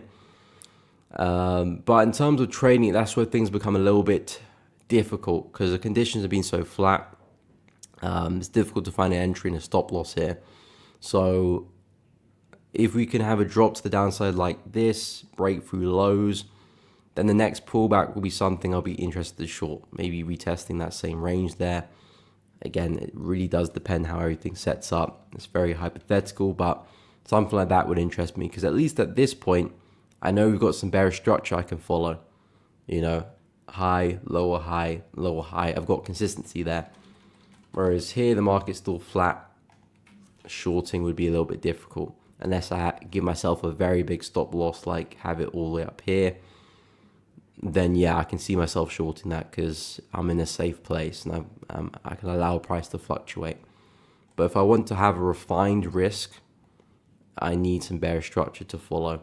So something like this would be good, a pullback, a retest somewhere, or a retest of the range. Then yeah, I think there's a lot of room for us to fall into. So Euro Yen, I'm looking for a big turnover. If I have a look at the yen basket, I still think the bigger move for the yen basket is a move higher as well. So I'm looking at this as a whole. I do think the yen basket, again, is a pair that's likely going to rally here. I can see price is respecting resistance to our left, now acting as support, a lot of wicks there. Looks like we're kind of just sitting on this, so I do think we can have a bit of a rally and price can go and take up the highs here too. So with the yen basket potentially getting ready to break to the upside, that should mean Euro Yen is getting ready to fall and pound yen getting ready to fall. So I'm liking the downside for them, but just have to buy my time and wait for a good entry.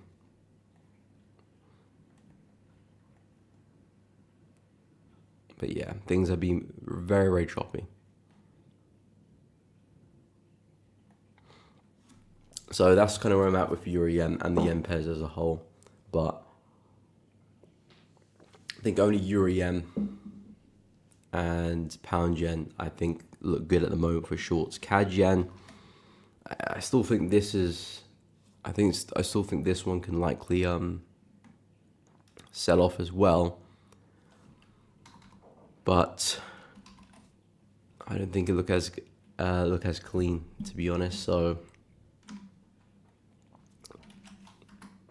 I'm staying away personally because that to me just looks like a range, and I don't really want to be trading inside a range. I know Euro Yen looks like a range as well, but that's why I'm waiting for the break of structure. So I know that there's bearish structure at play, and there's a bearish trend I can look to follow. But CAD yen is just extremely, extremely flat. But I still think CAD yen can break low as well. Looking at the higher time frames, you know, price is kind of sold off, respect resistance there very well. We had that drop there. I do think price is kind of pausing a little bit to kind of break lower. I do think that's the longer term move, but just difficult to take advantage of that when I know price is trapped inside a box. But if we do manage to break the low of it, then things become a lot clearer, then opportunities become a lot clearer as well. If we can break down like this, well, then a retest allows us the opportunity to trade that move a lot better. But yeah, I think Euro Yen and pound yen look the best, so I'm just going to focus with them for now and hopefully find an opportunity later on. But that's kind of where I'm at with the yen pairs. In terms of USD pairs, like I said, I'm pretty bearish with them. I quite like dollar CHF as well. Haven't discussed dollar CHF yet. The only thing I wish dollar CHF had was just a bit more space to trade in, because things are a little bit tight here. Not a lot of room. We've got support there, and I'm looking for a push here. To be fair, there's a decent distance there, to be honest. It's just with the time frames I trade on, which is the 4-hour chart. There's not that much space, because if I do catch a nice breaking retest here, I'm probably not looking at anything better than a 1 to 2 maybe. And even with a 1 to 2, I might be lucky. Which is, again, nothing wrong for 1 to 2. It's still an opportunity which I do like. It's just, ideally, I would like a little bit more space there. But the way I see it, dollar CHF, we respect the resistance very, very well. This looks very similar to like dollar yen in terms of the head and shoulder pattern. Of course, another USD pair. So there will be some comparisons between them. But for the most part, price actions look very, very similar there. And now it looks like we just about closed below. Yeah, I probably want price to continue a bit further, because one candle closing below level is never really something, unless it's a really big breakout, is never something I'm really looking to follow, just because, especially in FX, the odds of you getting a fake out is quite high actually. But yeah, if we can remain below that level, 0.819, I think that's a fantastic place to try and base a short trade around, and trying to capitalize on a swing back to 0.804. And I do expect us to see a push back into the low there. So dollar CHF, a pair which I do like the look of. Not back at the lows yet. The expectation is that this bearish trend is just likely to continue. I spoke about the weekly level as well, how price is respecting resistance there as well. So you can see support once, twice, and of course a few weeks ago we had a massive wick piercing through the zone. Price pulled back down, really nice rejection there, and then a couple of weeks back we had a strong bearish engulfing candle from that, showing that we've got rejection. Now we'll get momentum from the bears. Last week's candle didn't give us too information, but it did provide a nice wick to the upside, which again illustrates failure to sustain that bullish momentum. So I do think this week, or potentially next week, we will continue back to the lows there and probably see some new lows. So even from a higher time frame perspective, dollar CHF is pointing down. It's just, can we stay below this? If we do, that should present some nice opportunities to short. That should take us back to the low. But a very underrated technique in terms of trading, which I didn't really grasp fully probably to the past couple years, is just looking at the higher time frame candlesticks and using that to gauge momentum as well. Not necessarily what price is going to do next per se, but just in terms of momentum.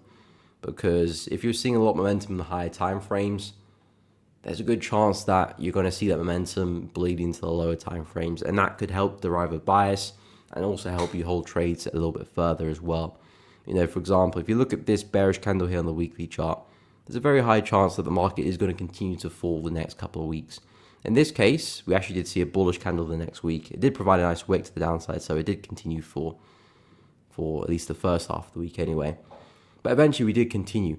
And what that means is that when you see momentum like this, you're looking primarily to follow that. But I also want to point out, you don't want to follow it into support. You want to look for big candles because they illustrate a lot of buying pressure, especially on a higher time frame. I would advise to only do this on a higher time frame, like daily and above. I wouldn't do this lower, because the backing of the higher time frame is that you're seeing larger, you're seeing kind of a bird's eye view of what the market is doing, what the bigger players are doing, and you're seeing more information as well. A big candle on a 1 minute chart doesn't hold near the amount of information as a big candle on a daily chart. You're getting so much more activity, a lot more pricing is done, fundamentals are playing a part there too. A 1 minute candle, it's just fluctuation. Of course, there's more to it than that, but there's not a lot of information there. But a 1 day candle, a 1 week candle, 1 month candle, there's just so much information, there's so much decision making, so much money is being moved around in that. So it gives you a good amount of information what the market is doing. So I wouldn't use this any lower than like a daily chart. But if you can see a strong candle on a daily, on a weekly, on a monthly, there's a good chance that that momentum there will continue into the next following months. But don't do that at support, of course. So for example, massive support there. If I do see a bearish candle close into the support, we might break through it, yes, but we might bounce too. So it's a bit indecisive. I can't really use that with confidence. But if price is going towards support or breaking through support, that gives me a lot more information there. So I would use that in that context, especially like what happened that week there as well. And of course, just like every other technique, it's not going to work every time. But in terms of gauging what the higher time frames are doing, it does help a lot. And especially if you're going to use the lower time frames to enter your trades, it does help kind of allow you to know which trades you want to hold a little bit further and which trades you want to be a little bit more conservative and exit trades a little bit quicker. What's up, Ahmed? Welcome to the stream, late to the session. Hope everyone's doing well. Hope you're doing well, my man.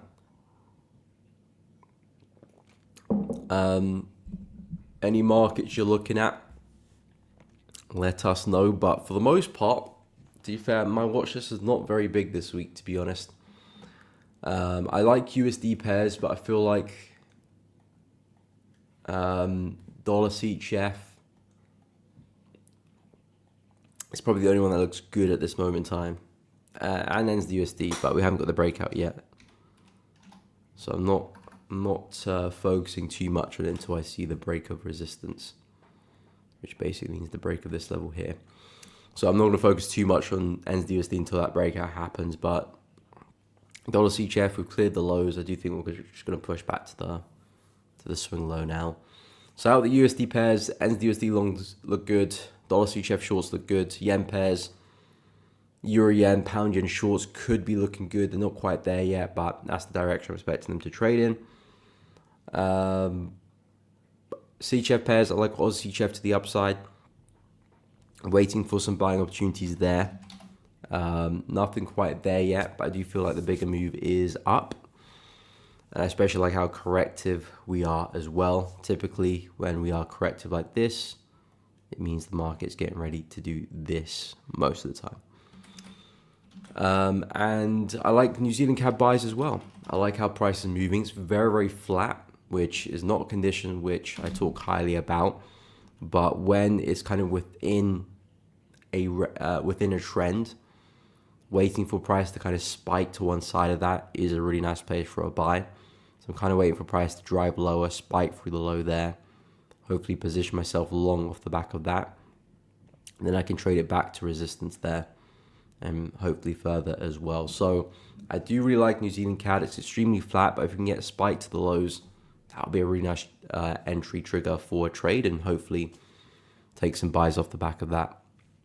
And yeah, that's about it for my watch list actually. And gold longs as well. I thought about gold.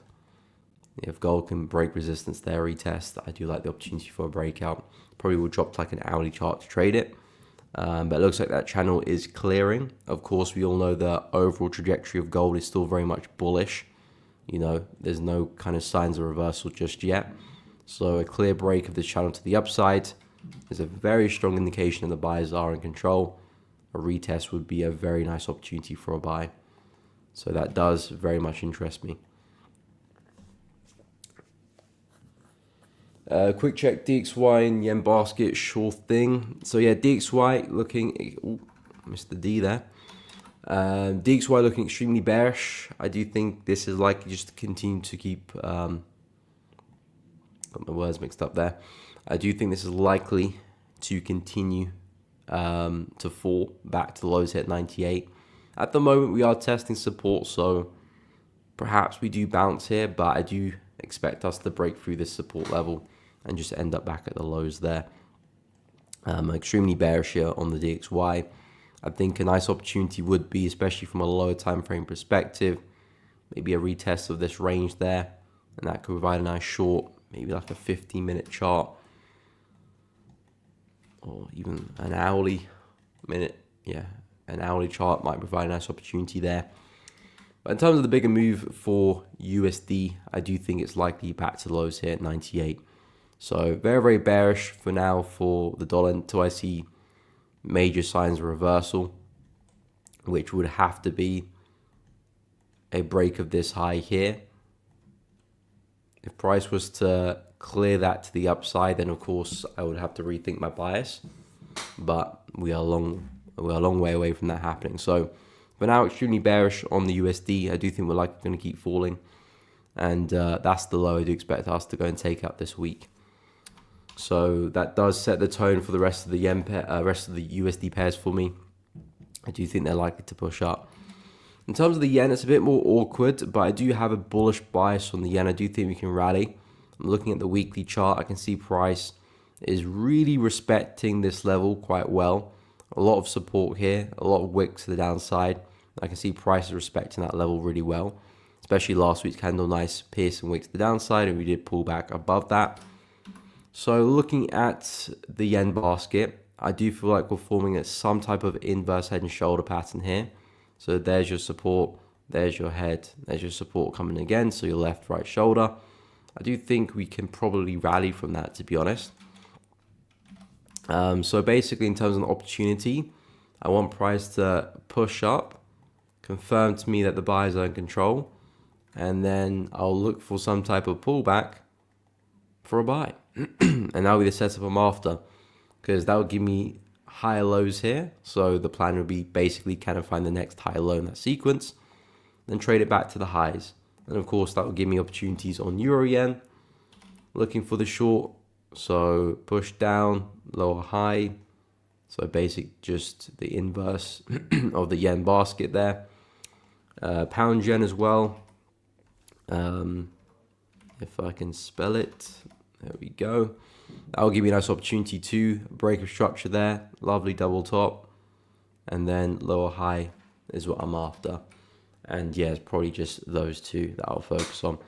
No problem, I'm happy to help. But yeah, the yen pairs,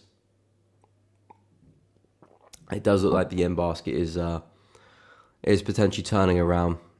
I mean, that longer term bias, especially for pound yen, because Aussie yen and New Zealand yen and CAD for the most part have actually seen a lot of downside. Pound yen has not, euro yen has not. They've just been very flat. And the fact that we are still respecting this high here, and if I zoom in, you can see a lot of wicks, a lot of rejection at that high. I do expect to see us kind of roll over here, especially with the rejection we've seen in recent weeks. So yeah, pound yen I'm pretty bearish on. I wouldn't say there's a setup just yet for myself. That's the key thing, because we are still very consistent for all these higher lows. So I need that kind of to end first before I can start looking for some shorts. But a strong break of that trend line, a strong break of the low will put things in my favor, or at least the bearish favor. And then yeah, I'll be looking to short afterwards. So I do like pound yen and euro yen, but I feel like that's more of a trade probably for next week rather than this week. I don't think I don't think that will set up by the end of this week. But I'll just monitor that. Nothing for me to do in terms of forcing anything. In terms of the crosses, haven't looked at them yet. I am pretty bearish on these guys still. I do think the bigger move is to the downside. Again, with pound Aussie, look how corrective that move is. That typically means we're getting ready for a bit of a sell. Pound NZD, I believe this one's getting ready for a sell as well. Looks like we kind of cracked support there too. Maybe a quick break and retest there. Looks like we're starting to bleed there as well. So I do think we're going to have a pretty big drop there for pound NZD. Euro NZD, I do think this is going to turn around too. I mean, for the most part, it kind of has, but I do feel like price is going to have a bigger drop there as well. And if I go to Euro Aussie, partner in crime, I do feel like that's going to turn around as well. So yeah, with the crosses, I do feel like they have reached a bit of a bit of a climax. They've had some really big runs. We've taken out highs here to the left. That's dating back to COVID as well. So I do feel like price now is likely to pull back. Don't get me wrong, the overall trend is still very bullish. We could still very much drive higher. But I do feel like price is going to have a bit of a breather now and push down. Same thing for pound NZD. Massive drive higher. We took out the COVID highs a long time ago, but I feel like we've been needing a pullback since then. Euro Aussie, this has had a massive push up. Very stretched market as well. Not taking out any major highs, but I do feel like it's quite stretched. And Euro NZD as well. Same situation, just took out the highs there from COVID. I do feel like we can go for a bit of a drop. So, yeah, the crosses, I do think they're likely to spill over. What's up, Alex? Welcome to the stream. Hope you're well. Of course, we can take a look at oil for you.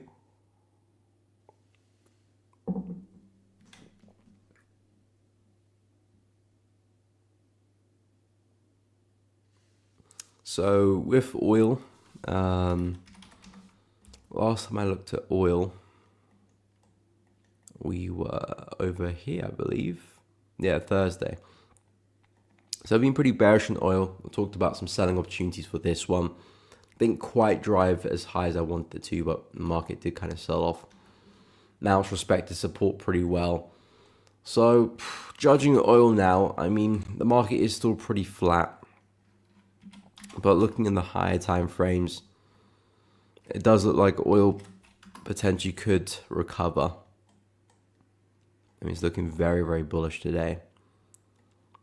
But for the most part, we have very much found support here.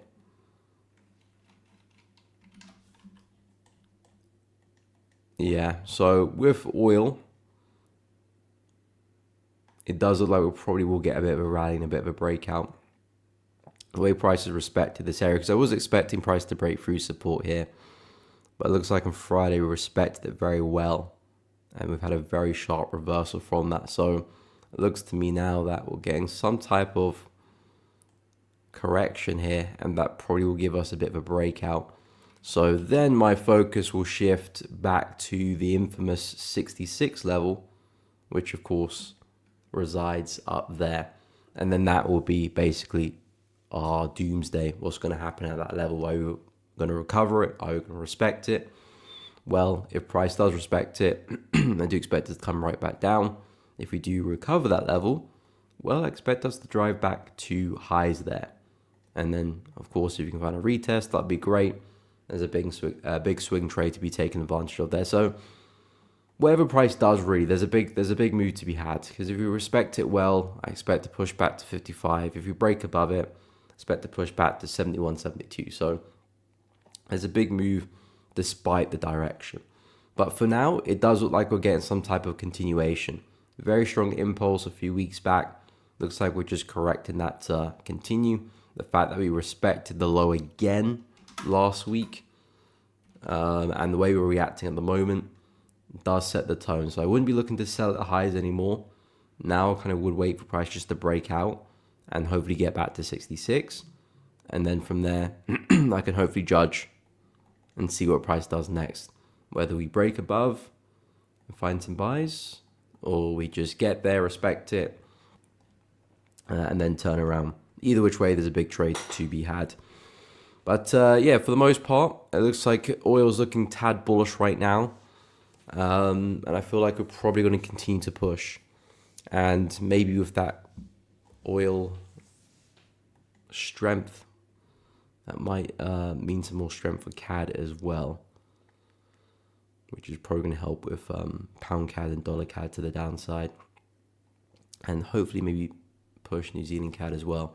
But yeah, for oil, I do think we're going to drive higher. Let me have a quick look at some of the indices as well. DAX I haven't looked at yet. Okay, DAX is looking pretty tired now. DAX is looking pretty tired. Maybe this is getting ready for a bit of a drop as well. How's the FTSE doing? I mean, it's looking tired too, but it's doing a good job at pushing back into resistance now. So I think price is probably just going to push back to the highs at 89.20. We did a good job of respecting support there. When was that? That was Thursday. Still fading at resistance though.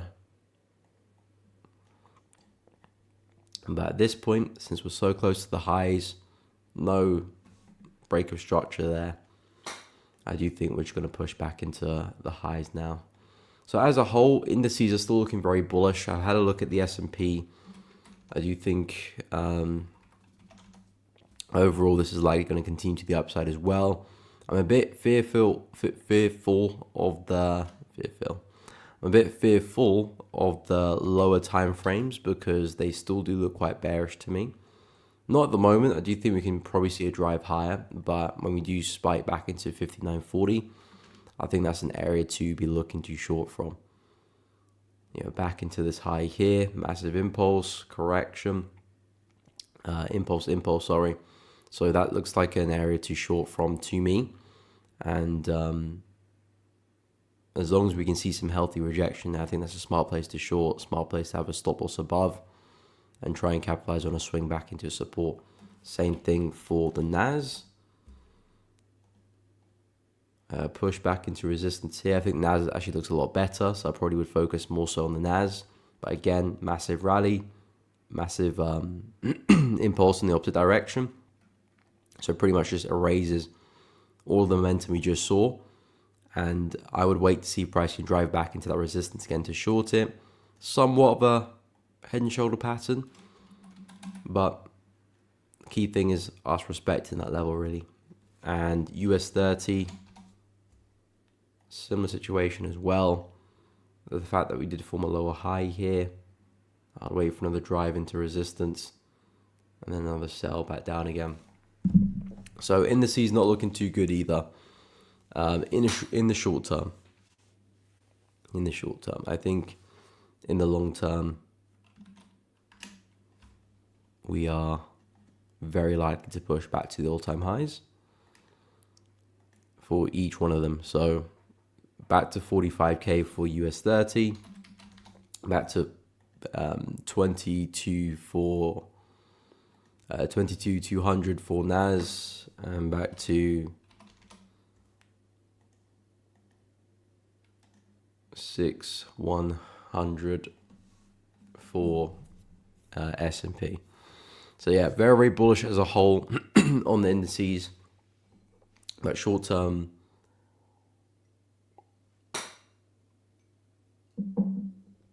I do feel like we can see some downside there, so I'll be a bit watchful for that. But depends on your time horizon. If you're looking to buy, set and forget. I would try and wait for a push lower first, and then try and pick some longs there. I think out of all of them, I think I like US 30 the best for a buy. If I could see another push down into the lows there, I think that's a great place for a long.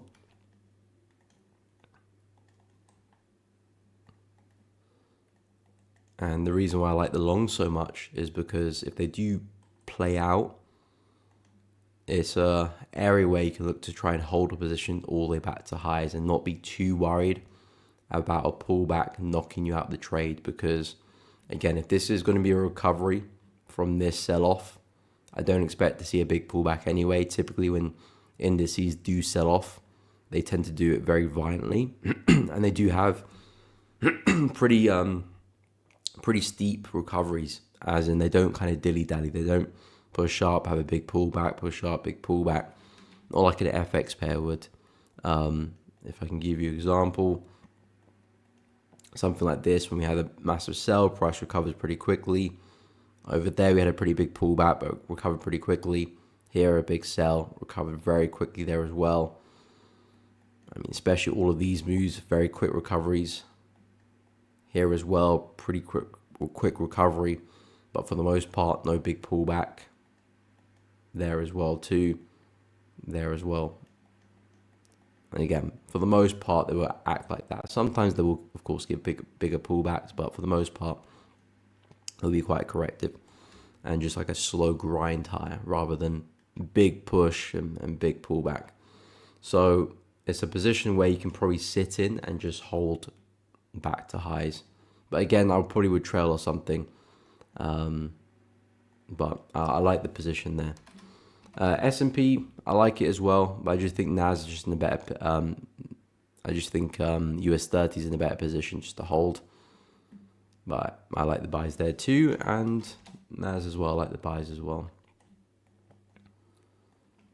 But we're closer to resistance, so I can potentially see a world where we do spike lower, taking out this low here, maybe coming back to retest this area to push up. I can see that happening. And I think if it does happen, that's a great trade to look to get into. Same thing with the S&P as well. I can see us spiking lower, possibly filling this gap, and then pushing up. I think again, that'll be a great place to buy from. But we'll see. I think from an intraday perspective though, keep an eye on the shorts. They do look like a really nice opportunity at 59.30. That's what my focus would be. But yeah, going into the week ahead, there's nothing kind of like at an area which I'm looking to buy or sell just yet. I think maybe Aussie yen might be the closest, but I'm losing a little bit of love for the opportunity. I like New Zealand CAD, but I need to drive lower for that one. That's not too far away because that could come around pretty quickly. We are ranging. I know we look somewhat bullish at the moment, but a push to the lows can happen pretty quickly. So I think it's a situation where I just kind of set an alert and just wait for that alert to be triggered, because whilst we kind of maneuver around these areas, that's not gonna do anything to interest me. Yen pairs need a lot to happen, so I'm not going to set any alerts for them because I can monitor that on a pretty much a daily basis for that. Aussie CHF may be something to keep a bit more of an eye on. There's no kind of setup yet, but if things can develop, maybe push down like that, that might give me a trade to follow. I'm looking to buy it. It's in that area which I want to buy it in, just not seeing the price action I want to just yet. But I am looking for a big swing back into resistance there at 55k pretty much. So a big swing there to be had for Aussie CHF. And then for the most part, New Zealand CHF, I think I'll just leave alone. It's a bit too flat now. So yeah, Aussie CHF, I'll just focus on. Gold, I do like the look of, but again, something I can just leave an alert on, to be honest, because I'm not looking to do anything until we break that resistance there. So 33.70, until we kind of break that level, I'm not looking to do anything. So once we do see the break, then I'll be interested in the break and retest, but I'm looking for gold to basically get back to the all-time highs at 3,500. Silver, not interested in one bit, so I'll leave that alone. I know if gold does break to the upside, there's a very strong likelihood that silver does the same move as well, but I think gold is just a lot cleaner, so I'm just going to focus my attention there. Dollar CHF, I'll keep an eye on the break to the downside. I do like the shorts here for dollar CHF.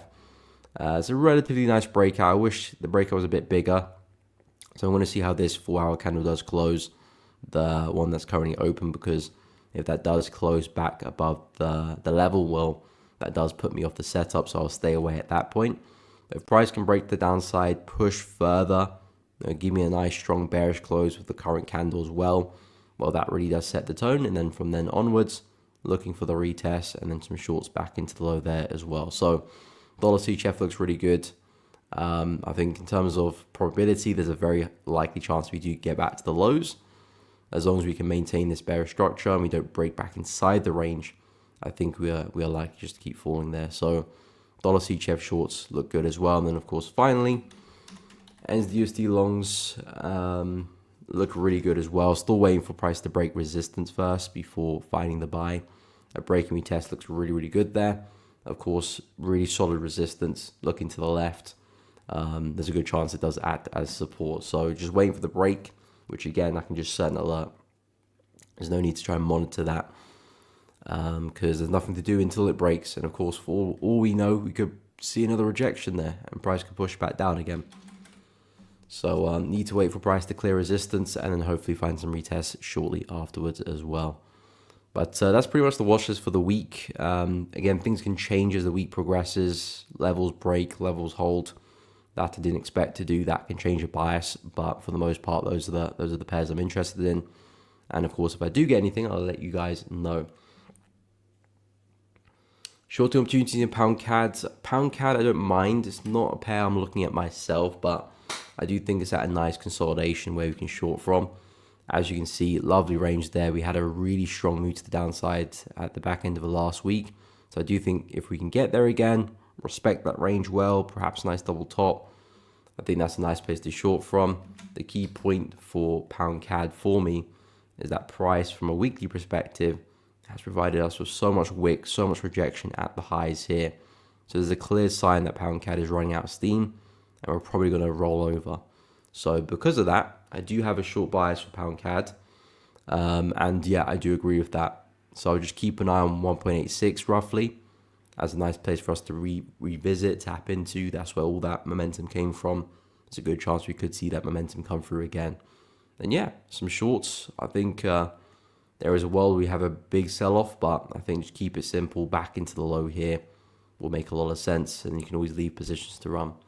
But I do agree, pound CAD has a good likelihood to continue to sell off this week.